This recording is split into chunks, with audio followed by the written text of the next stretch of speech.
Today, I want to talk to you about one of the biggest mistakes that I see leaders make when it comes to their ability to influence and impact people's life. I think you're going to enjoy this episode. Let's fire it up. Did you know that as a leader, you have actually two circles that you operate in on a daily basis? Now, depending on where you're at on the leadership metrics, if you've been in this a long time, you have a lot of influence, you've gained a lot of notoriety, you've got maybe a lot of followers. It's going to look a little bit different for you, but the principle is exactly the same in both scenarios. And so it doesn't matter if you're leading as a CEO of a company or an executive. It doesn't matter if you're in the church world. This principle is a universal principle, and this is true for all leaders.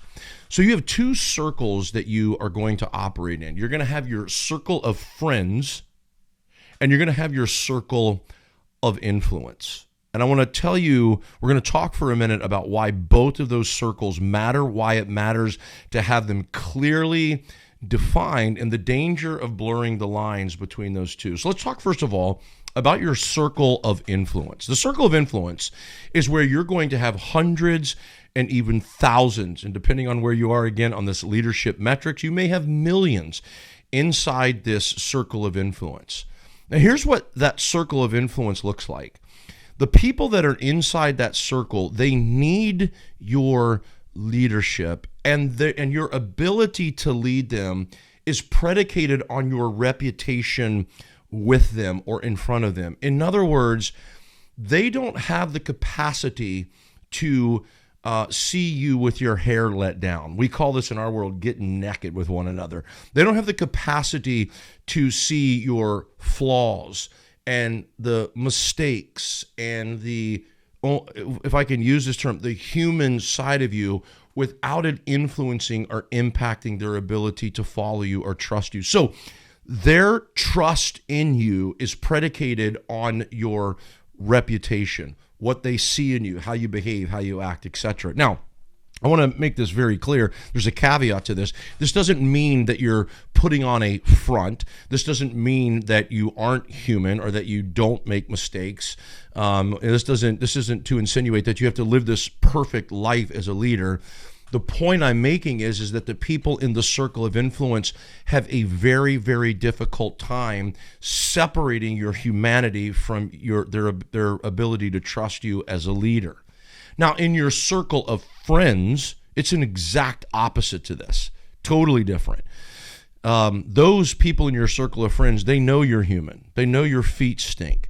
They know that you have, flaws. They know that you have idiosyncrasies, idiosyncratic behaviors, and even some patterns that aren't always healthy. They get that, right?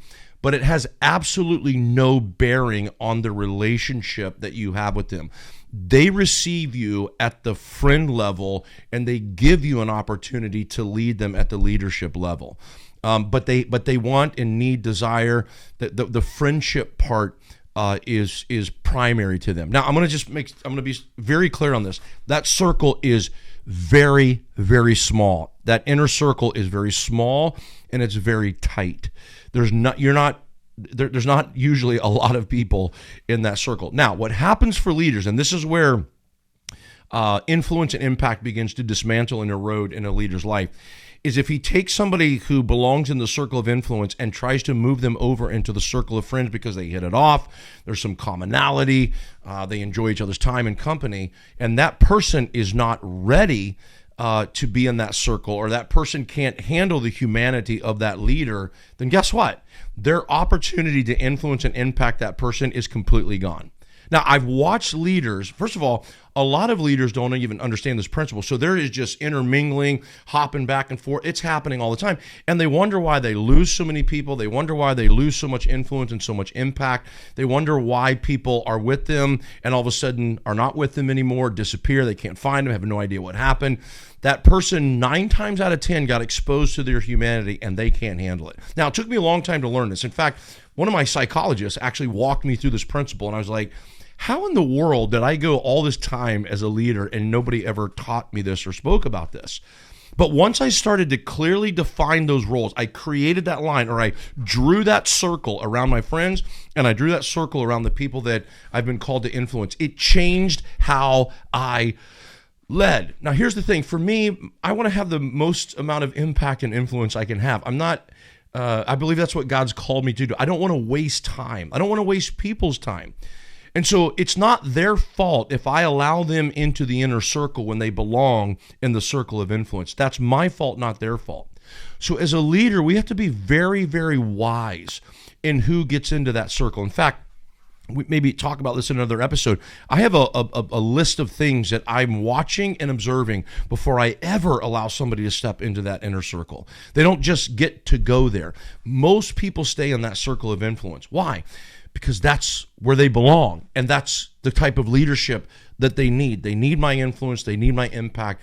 They can't separate my humanity from my leadership. Friends can, which is why, by the way, that's a very, very small group of people. Not everybody has that capacity. You're going to find that not even all your family members can handle that in that circle of friends. So choose wisely as a leader. Be careful to clearly identify what those circles are and who are going to be in those circles. Remember, thousands, millions can be in your circle of influence, but only a handful are going to be in that inner circle of friends. This is how you continue to grow and increase your impact and influence the world around you.